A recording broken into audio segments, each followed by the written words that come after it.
Hello friends, जय हिंद साथियों। स्वागत है आप सबका अपने यूट्यूब चैनल एग्जामदेव पीवीटी स्टडी प्लेटफॉर्म में। नवोदय प्रवेश परीक्षा कक्षा 6 2022 की तैयारी करने वाले सभी भाइयों बहनों का हृदय से स्वागत है अपने इस सुपर स्मार्ट विजन क्लास में। नवोदय विद्यालय एंट्रेंस एग्जाम 2022 कक्षा 6 के लिए भाग नंबर 7 और गणित के 10 महत्वपूर्ण प्रश्न, हर बार परीक्षा में आने वाले प्रश्न, आपके आगामी 30 अप्रैल को होने जा रहे एंट्रेंस एग्जाम में छपने वाले प्रश्न लेकर उपस्थित हैं हम इस सेशन में। तो सेशन को पूरा अंत तक देखिएगा, बहुत ही महत्वपूर्ण और इम्पॉर्टेंट बातें यहां पर बताने वाले हैं। तो सेशन को पूरा देखना बिल्कुल मत भूलिएगा और दोस्तों में ज़्यादा से ज़्यादा शेयर कर दीजिएगा। आपका भी सपना है नवोदय प्रवेश परीक्षा को पास करके नवोदय में एडमिशन लेने के, तो सेशन को पूरा अंत तक देखिएगा और दोस्तों में भी शेयर कर दीजिएगा। आइए बिना टाइम बर्बाद किए सीधे क्वेश्चंस की ओर चलेंगे और स्टार्ट करते हैं आज के सेशन को। और सबसे ज़रूरी बातें इस सेशन में आपको बीच में बताने वाले हैं, तो यहाँ पर आपको कोई भी गलती किए बिना जवाहर नवोदय विद्यालय प्रवेश परीक्षा 2022 कक्षा 6 आगामी 30 अप्रैल को होने जा रही इस प्रवेश परीक्षा के लिए एकदम शानदार और धांसू ट्रिक से तैयारी के लिए, निश्चित सफलता के लिए आज ही चैनल को सब्सक्राइब करिएगा और साथ ही साथ इस घंटी जो आ रही पड़ोस में, उस घंटी के आल नोटिफिकेशन को प्रेस करके रखिएगा। ऊपर वाली घंटी को जरूर दबाएं जिससे आपको नवोदय विद्यालय से संबंधित हर एक वीडियो का नोटिफिकेशन और हर एक महत्वपूर्ण जानकारी समय समय पर मिलती रहे।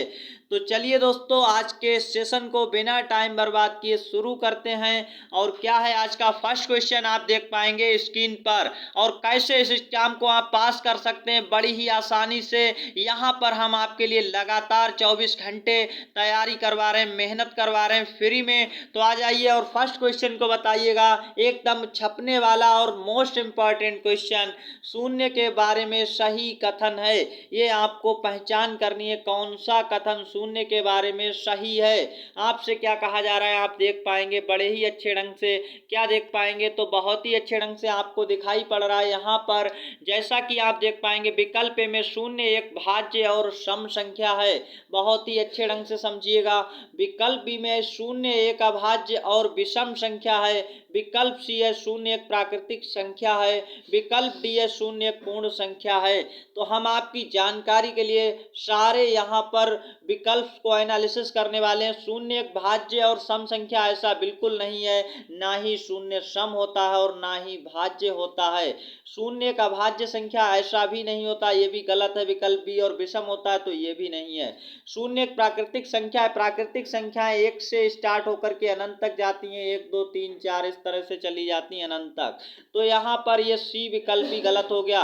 विकल्प डी बच्चा एकदम राइट है। कैसे देख सकते हैं, शून्य एक पूर्ण संख्या है।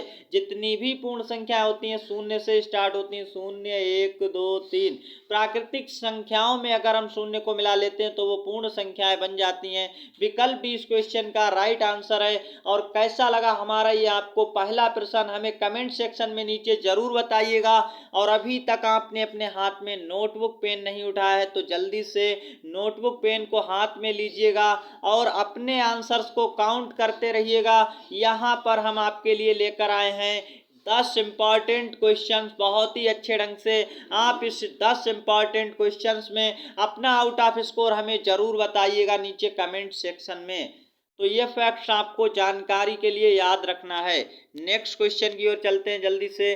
नेक्स्ट क्वेश्चन क्या है, तो आप देख पाएंगे क्वेश्चन नंबर 2 आपकी स्क्रीन पर आ चुका है और इसका हल यहाँ पर हम करवाने वाले हैं। 10 और 20 के बीच कुल अभाज्य संख्याओं का योगफल है।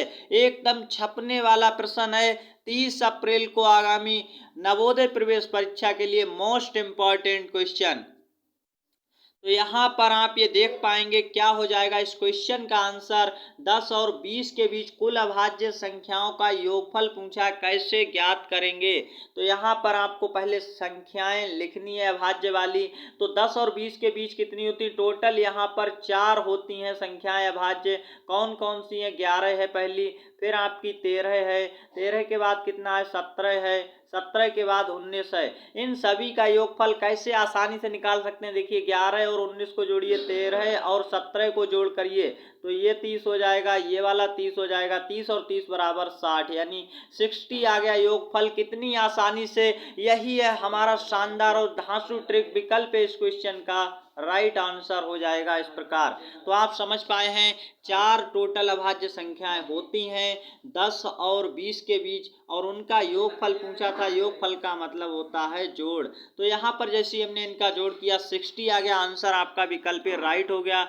नेक्स्ट क्वेश्चन की ओर चलते हैं, क्वेश्चन नंबर 3, और बहुत ही शानदार क्वेश्चन है। ऐसे क्वेश्चन छपने वाले प्रश्न है तो इन्हें नोट करके रखिएगा, और ऐसे आप अपनी किताब से जितने भी प्रश्न हम एक क्वेश्चन कराते हैं, आप 4 से 5 क्वेश्चन का प्रैक्टिस करिएगा घर पर। तो यहाँ पर आप देख पाएंगे क्या लिखा है, 0.075 को प्रतिशत के रूप में लिखिए। तो यहाँ पर आपको 2 मोस्ट इम्पॉर्टेंट नोट में हमने डाले हैं पॉइंट्स, इनको याद करके रखना है। क्या है प्रतिशत, देखेंगे क्या लिखा है, प्रतिशत में बदलने के लिए हमेशा 100 से गुणा किया जाता है, और सेकंड में लिखा है प्रतिशत को हटाने के लिए हमेशा 100 से भाग कर दीजिए। तो आपको यहाँ पर क्या करना है, प्रतिशत के रूप में लाना है, प्रतिशत को लगाना है। तो हमें ये जो संख्या दी है इसको क्या करना होगा, 100 से गुणा, फर्स्ट वाला यहाँ पर। और ये दोनों पॉइंट्स आप नोट करके रखिएगा। तो यहाँ पर जैसे ही हम देखिए गुणा कर देते हैं और हमारा आंसर आ जाएगा, तो आप देख पाएंगे बहुत ही अच्छे ढंग से। तो यहाँ पर हम गुणा करने वाले हैं 100 से, और हमारा आंसर क्या आ जाएगा, प्रतिशत में लगकर आ जाएगा। 100 से गुणा करना हमने बहुत आसान ट्रिक बताया है। 75 के आगे 2 जीरो लगाइए, और कितने अंक बाद दशमलव था, इधर काउंटिंग करिएगा, 1 2 3 के बाद है, तो 3 अंकों बाद यहाँ पॉइंट्स लगा दीजिएगा प्रतिशत। अब आप अपना आंसर देख पाएंगे, जीरो का कोई वैल्यू नहीं होता है दशमलव के बाद, तो 7.5% आपका राइट आंसर कहाँ पर है, विकल्प सी इस क्वेश्चन का राइट आंसर आ चुका है। इस प्रकार आप अपने आंसर्स को एग्जाम हॉल में बहुत कम समय में कर पाएंगे, और आप भी वास्तविकता के साथ, ईमानदारी के साथ यदि सिलेक्शन चाहते हैं तो अभी चैनल को सब्सक्राइब करके अपने दोस्तों में ज़्यादा से ज़्यादा शेयर करिएगा। और सबसे इम्पॉर्टेंट चीज़ है यहाँ पर जो आपको जरूर करके ही जाना है, वो क्या है, हमारे डिस्क्रिप्शन बॉक्स में आपको प्रीवियस ईयर का रियल क्वेश्चन पेपर का लाइव सॉल्यूशन मिल जाएगा। तो वो प्रीवियस ईयर का क्वेश्चन पेपर जा करके जरूर देखिएगा। और पिछले दिनों हमने 2 गैस पेपर इसके लिए अति संभावित प्रश्नों के लेकर आए थे, तो उन्हें भी अगर आपने अभी तक नहीं देखा है तो चैनल के आई बटन पर क्लिक करके या फिर डिस्क्रिप्शन बॉक्स में जा करके आपको हमारे वो जो 2 सेशंस यानी गैस पेपर वाले और प्रीवियस ईयर के रियल क्वेश्चन पेपर, जिससे आप अपनी तैयारी का ये अंदाजा लगा सकें, आपको कॉन्फिडेंट लेवल को बढ़ाना है, आप अपने आत्मविश्वास को बढ़ा सकते हैं वो रियल क्वेश्चन पेपर देखकर, क्योंकि यहाँ बहुत ज़्यादा भ्रमित हो सकते हैं अदर किसी सोर्सेस को देख करके। तो यहाँ से आप ये पता लगाएंगे क्वेश्चन इसी तरह के आने वाले हैं, बहुत ही इजी क्वेश्चन आते हैं। तो ये क्वेश्चन आप समझ पाए होंगे। नेक्स्ट क्वेश्चन की ओर चलते हैं, क्वेश्चन नंबर 4 क्या है आपका, तो यहाँ पर देख पाएंगे 11, 23 तथा यक्ष का औसत 40 है, तो यक्ष का मान है। और आपको हमने नोट में नीचे क्या डाला है, औसत का ये जो फार्मूला डाला है इसको याद कर लीजिएगा बिल्कुल। ये एक इकलौता औसत का फार्मूला है, इसी से सारे एवरेज निकाले जाते हैं। कुल राशियों का योग बटे होता है कुल राशियों की संख्या से, भाग कर दें तो हमारा एवरेज निकल कर आ जाता है औसत। यहाँ पर देखेंगे कुल राशि कितनी है 3, और जिसमें एक यक्ष है, कोई दिक्कत वाली बात नहीं, आपको घबराना बिल्कुल नहीं। उनका औसत कितना दिया है 40, तो औसत बराबर यहाँ पर ये वाला फार्मूला जो हमें दिया इसमें हम अगर सेव करें, इसको रख दें, वैल्यू पुट करें, तो 40 बराबर क्या होगा, कुल राशियों की संख्या का योग। तो यहाँ पर देखेंगे यहाँ कुल राशियों की संख्या है 3, और कितना इनका योग होगा, तो 11 में ऐड करेंगे 23, और 23 में ऐड करेंगे यक्ष। अब आपको यक्ष का मान बताना है, कैसे बताएंगे देख सकते हैं। तो बहुत ही आसानी से आप यक्ष की वैल्यू निकाल सकते हैं 40। हमने कल ही आपको और कितने यहाँ पर जितने भी सेशन लाए उन सभी में बताया है, बटे का मतलब होता है भाग, और भाग का अगर हम एक साइड से दूसरी साइड ले जाएं, यानी दाएं से बाएं या बाएं से दाएं, तो हमारा भाग वाला गुणा में चला जाता है। तो 40 की गुणा में आ जाएगा 3, क्योंकि इस साइड में ये भाग में था। अब 23 और 11 को ऐड करिएगा, उसमें यक्ष को ऐड करना, यक्ष तो जुड़ नहीं सकता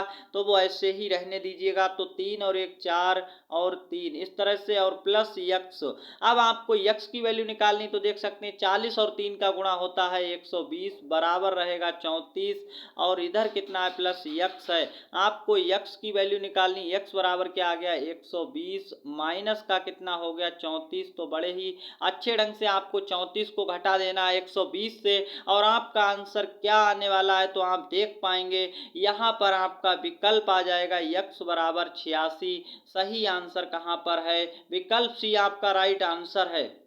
तो क्वेश्चन नंबर 4, आई होप कि आप बहुत ही अच्छे ढंग से समझ पाए होंगे। और नेक्स्ट क्वेश्चन की ओर चलते हैं। और आज के इस शानदार और धांसू सेशन को ज़्यादा से ज़्यादा अपने दोस्तों में शेयर करिएगा, और वीडियो अच्छा लग रहा है तो प्लीज़ लाइक करिएगा, क्योंकि काफ़ी सारे बच्चे वीडियोज तो पूरा देख लेते हैं लेकिन लाइक करने का गलती से ध्यान नहीं रहता है। तो नेक्स्ट क्वेश्चन यहाँ पर आपकी स्क्रीन पर क्वेश्चन नंबर 5, एक रेलगाड़ी मुंबई से सोमवार को 17:20 बजे चलकर अगले दिन 11:25 बजे हैदराबाद पहुंची। इस यात्रा में रेलगाड़ी द्वारा लिया गया कुल समय कितना है।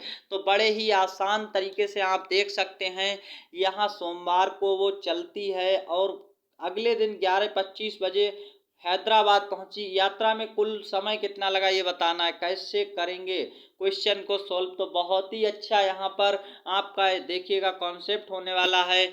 तो 17:05 का मतलब है शाम के टाइम पर 17:05 बजते हैं, और अगले दिन यानी सुबह को क्या हुआ है 11:25 पर वो हैदराबाद पहुंच गई। आपको समय बताना कितना लगा है, तो आज की शाम को चले और कल सुबह पहुंचे, आपको ये आंसर देना है। तो 17:20 का मतलब होता है, सीधे शब्दों में समझिएगा 5:20 पर, और 5:20 को शाम को चली हुई ट्रेन या कोई भी रेलगाड़ी है तो 5:20 पर जब शाम को चलेगी और सुबह के टाइम जब 5:20 बजेंगे तो पूरे के पूरे कितने घंटे हो जाएंगे आप समझ सकते हैं। यहाँ पर किसी समय से हम उसी समय पर आ जाएं तो 12 घंटे हो जाते हैं। कितने घंटे हो चुके हैं 12। अब यहाँ 5:20 से हमें जाना है 11:25 पर पहुँचे, अभी तो पहुँचे नहीं है, तो आपको यहाँ पर 11:25 तक जाने के लिए कितने घंटे और लगेंगे देख सकते हैं। फिर आपका क्या होगा 6:25 यानी 6:20 आएगा, फिर 7:20 आएगा, तो इस प्रकार आपको लिख लेना है। इसके बाद यहाँ पर आप देख पाएंगे तो कितना आ जाएगा 8:20 आएगा, फिर आपका 9:20 आएगा, और इसके बाद 10:20 आएगा, और 10:20 के बाद 11:20। तो यहाँ पर ये कितने घंटे हुए हैं तो देख सकते हैं 5:20 के बाद पहला घंटा यहाँ पर 1 घंटा हो चुका है, दूसरा घंटा, और फिर देखेंगे 8:20 पर तीसरा घंटा, और फिर आपका चौथा, फिर 5वां घंटा, फिर 6 घंटा, टोटल 6 घंटे और लग चुके हैं। और समय कितना हो चुका है 11:20, हम पहुँचे हैं 11:25 पर, 5 मिनट अभी और लगा है। तो आप सभी में देखेंगे अंत में 5 मिनट हैं, लेकिन टोटल घंटे कितने लगे हैं 12 और 6 18 घंटे। 18 घंटे 5 मिनट का समय लगा है। तो यहाँ पर ये गलती से थोड़ा टाइपिंग मिस्टेक है, घंटे लिखा था, तो यहाँ पर 18 घंटे 5 मिनट किस विकल्प में, विकल्प भी इस क्वेश्चन का राइट आंसर है। ये 18 घंटे यहाँ पर सुधार लीजिएगा, 18 घंटे 5 मिनट आपका राइट आंसर आ चुका है। कैसे किया गया आप समझ पाए होंगे। नेक्स्ट क्वेश्चन, क्वेश्चन नंबर 6 आपकी स्क्रीन पर आ चुका है, और इसको सॉल्व करिएगा। फटाफट कमेंट सेक्शन में आंसर देते रहिएगा, और नोटबुक पेन को अपने हाथ में रखिएगा, कॉपी कलम को, जिससे आप एंड में हमें अपना आउट ऑफ 10 क्वेश्चंस में स्कोर जरूर बताइएगा। और आप किस डिस्ट्रिक्ट से, किस स्टेट से सेशन को देख रहे हैं ये जरूर हमें शेयर करिएगा कमेंट सेक्शन में। और साथ ही साथ आपको क्या कर लेना है, जल्दी से नोट करते हुए चलना है, होमवर्क का क्वेश्चन भी आपको मिलने वाला है। यहाँ पर साइकिल सवार 18 किलोमीटर प्रति घंटे की चाल से 10 मिनट में कितने मीटर दूरी तय करेगा आप समझ सकते हैं। यहाँ पर उसकी चाल किलोमीटर घंटे में है, हमसे पूछा जा रहा है 10 मिनट में कितने मीटर दूरी तय करेगा। तो आपको क्या करना है, इस चाल को मीटर प्रति सेकंड में बदल लेना है, मीटर प्रति सेकंड में, या फिर मीटर प्रति किस में बदल देना है, तो देख सकते हैं मीटर प्रति सेकंड में पहले हम चेंज करेंगे। और कल आपको आपको हमने चेंज करना बताया भी था। तो 18 किलोमीटर है और यहाँ पर देखेंगे ये घंटा है। हमें काय में जाना, ये बड़ी चाल होती है, इसे क्या कहते हैं, बड़ी चाल। हमें जाना छोटी चाल में मीटर प्रति सेकंड में। तो मीटर प्रति सेकंड में जाने के लिए हमें क्या करना पड़ेगा ये आप समझ पाएंगे। यहाँ पर हमें करना होगा 18 जो चाल है इसको गुणा कर देनी है किससे, 5/18 से, और ये हमारा आ जाएगा मीटर प्रति सेकंड। तो बहुत ही अच्छे ढंग से 18 एकन 18, 18 से 18 कट गया और ये आ चुका है 5 मीटर प्रति सेकंड। चाल कितनी आ चुकी है साइकिल की, 5 मीटर प्रति सेकंड। एक सेकंड में 5 मीटर जाता है, आपको बताना है 10 मिनट में कितनी दूर जाएगा। तो पहले हम 10 मिनट को ही क्या कर दें, हम सेकंड में बदल लें। तो 10 की गुणा 1 मिनट में 60 सेकंड, 10 की गुणा 60 से यानी कितना आ जाएगा आप देख सकते हैं। यहाँ पर हमारा 600 सेकंड आ रहा है। तो एक सेकंड में 5 मीटर जा रहा है, 600 सेकंड में कितना मीटर जाएगा आपको ये बताना है। तो 5 की गुणा हो जाएगी 600 से और आपका राइट आंसर आ जाएगा 3000 मीटर। सही विकल्प सी के साथ चला गया आंसर। विकल्प सी इस क्वेश्चन का राइट आंसर है। इस प्रकार आप समझ पाए होंगे और नेक्स्ट क्वेश्चन की ओर चलते हैं बहुत ही अच्छे ढंग से। यहाँ पर आपको ये क्वेश्चन समझ लेना है। क्वेश्चन नंबर 7 और बहुत ही अच्छा क्वेश्चन है। ए एक दिन में 20 से दुगना कार्य करता है। तो यहाँ पर आप देख पाएंगे बहुत ही अच्छे ढंग से और इस क्वेश्चन को समझने की पूरी कोशिश करिएगा। इसलिए एक कार्य को 60 दिनों में करता है, इसी कार्य को ए भी मिलकर कितने दिनों में समाप्त करेंगे ये आपको बताना है। तो यहाँ पर बहुत ही अच्छे ढंग से आप समझ पाएंगे। ए एक दिन में 20 से दुगना कार्य करता है। 20 से कितना कार्य करता है, दुगना कार्य करता है। तो आपको आंसर ये देना है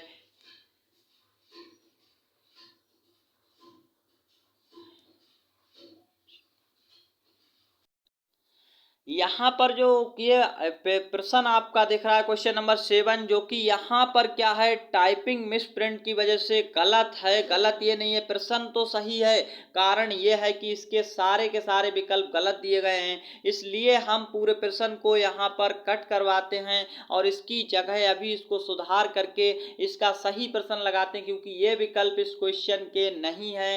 ये टाइपिंग मिस्टेक हुई है और ये प्रश्न तो सही है, प्रश्न को सॉल्व कर सकते हैं, लेकिन इसका आंसर आपको नहीं मिलने वाला है। इसलिए इसको हम सुधार करते हैं और जल्दी से आपको बिना वेट किए अभी आपको मिलने वाला है इसका सही प्रश्न।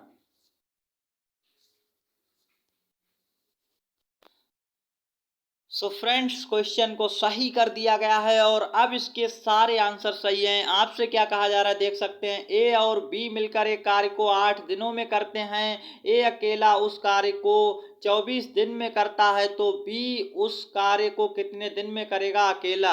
तो आपको ये बताना, ए भी मिलकर 8 दिन में कर सकते हैं, तो बी उस कार्य को अकेला कितने दिन में करेगा, जबकि ए इसी कार्य को 24 दिन में करता है। सही आंसर देना है। कैसे आपको अपना आंसर सॉल्व करना है देख सकते हैं। तो यहाँ पर इस क्वेश्चन के लिए आपको क्या करना है, इसके एक दिन का कार्य, ए बी के एक दिन का कार्य 1/8 हो जाएगा बहुत ही अच्छे ढंग से,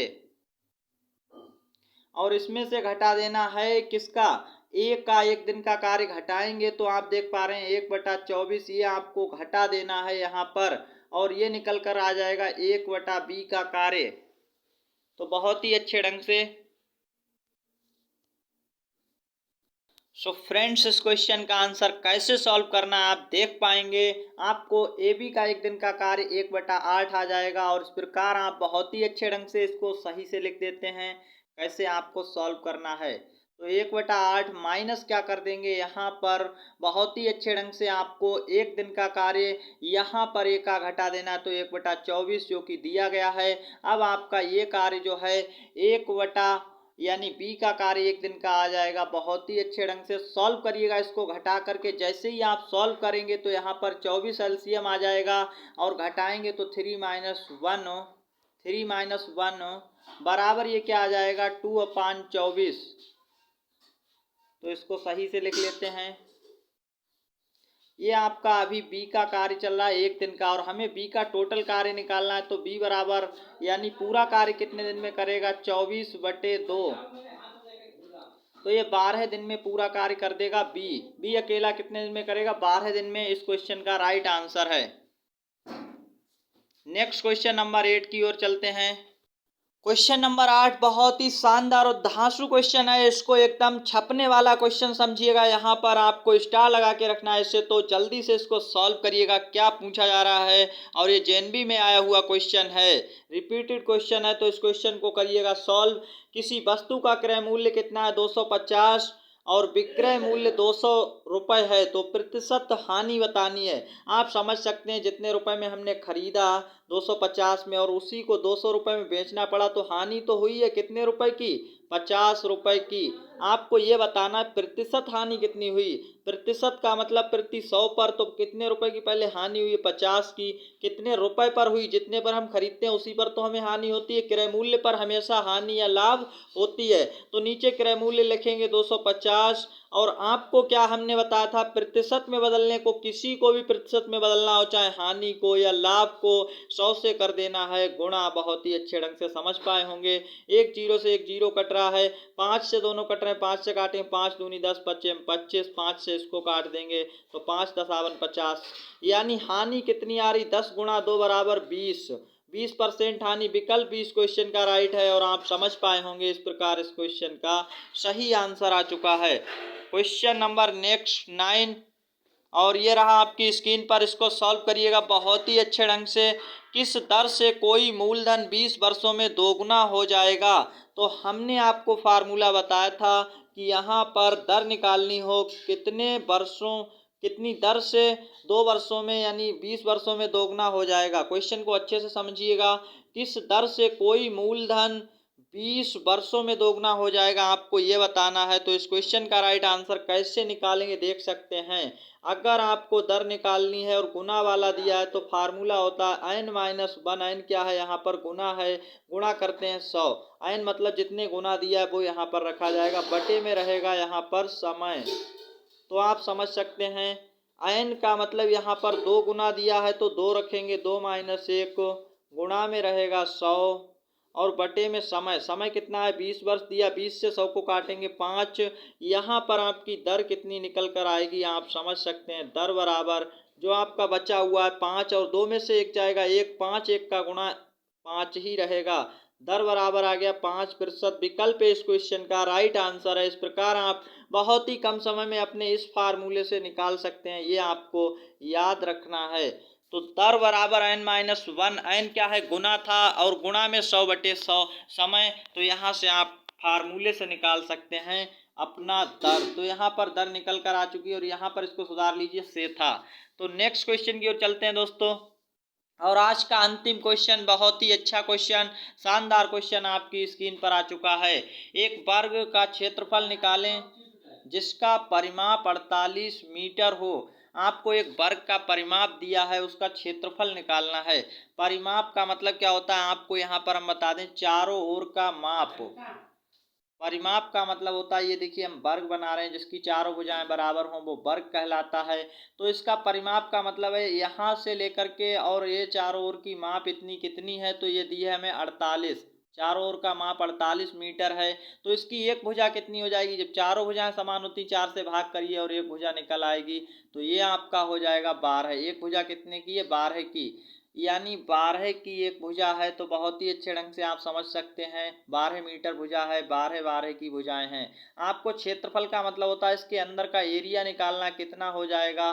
तो वर्ग का क्षेत्रफल का फार्मूला होता है, आप बहुत ही अच्छे ढंग से याद रखिएगा, वर्ग का क्षेत्रफल बराबर भुजा स्क्वायर, यानी भुजा की घात 2 होता है। भुजा कितनी है? 12, और 12 की घात 2 का मतलब 144 वर्ग मीटर आ जाएगा। तो बहुत ही अच्छे ढंग से आंसर क्या आ चुका है? 144 वर्ग मीटर। विकल्प डी इस क्वेश्चन का सही आंसर है। और आज के ये टॉप 10 क्वेश्चन थे। तो आपका शानदार स्कोर कितना रहा हमें नीचे कमेंट सेक्शन में बताइएगा। और आज के होमवर्क का क्वेश्चन आपके लिए, इस क्वेश्चन का आंसर आपको कैसे देना है, तो नीचे कमेंट सेक्शन में आपको इसका आंसर देना है। और क्वेश्चन है साधारण ब्याज से संबंधित, बहुत ही अच्छा क्वेश्चन है। तो यहाँ पर आपको पहले अपना नेम लिखना है नीचे कमेंट सेक्शन में, और नेम के बाद आपको अपना डिस्ट्रिक्ट का नेम और साथ ही साथ क्या करना है, बहुत ही अच्छे ढंग से आपका अपना स्टेट भी बता देना है कि किस स्टेट से आप इस सेशन को देखे हैं। अब यहाँ पर आपको SW डाल करके इस क्वेश्चन का आंसर ABCD में से कोई भी है वो आपको लिखकर भेज देना है। और यहाँ पर आप समझ पाइएगा, आपको अपना अब आउट ऑफ 10 में स्कोर भी देना, अपना नाम डालिएगा और अपना स्कोर लिखिएगा नाम के नीचे कि 10 में से आपको कितने नंबर मिले हैं, जैसे 9 या 10 जितने भी आ रहे हैं वो आपको यहाँ पर सही बताना है, जिससे हम आपके लेवल का पता लगा सकें। और एक बार फिर आपसे ये निवेदन है कि सेशन को शेयर करिएगा, और अभी तक आपने रियल क्वेश्चन पेपर नहीं देखा तो नीचे डिस्क्रिप्शन बॉक्स में लिंक मिल जाएगा, जरूर देखिएगा। और 2 गैस पेपर हमने करवाए उन्हें भी देखिएगा, DPS नाम से जो है, तो यहाँ पर बहुत ही अच्छे ढंग से करवाए गए हैं। जय हिंद साथियों, मिलते हैं नेक्स्ट सेशन में। आज के लिए इतना ही, तब तक के लिए धन्यवाद। और आपके एग्जाम के लिए आप सभी को ऑल द बेस्ट। एग्जाम के लिए बहुत अच्छे से तैयार रहिएगा। धन्यवाद।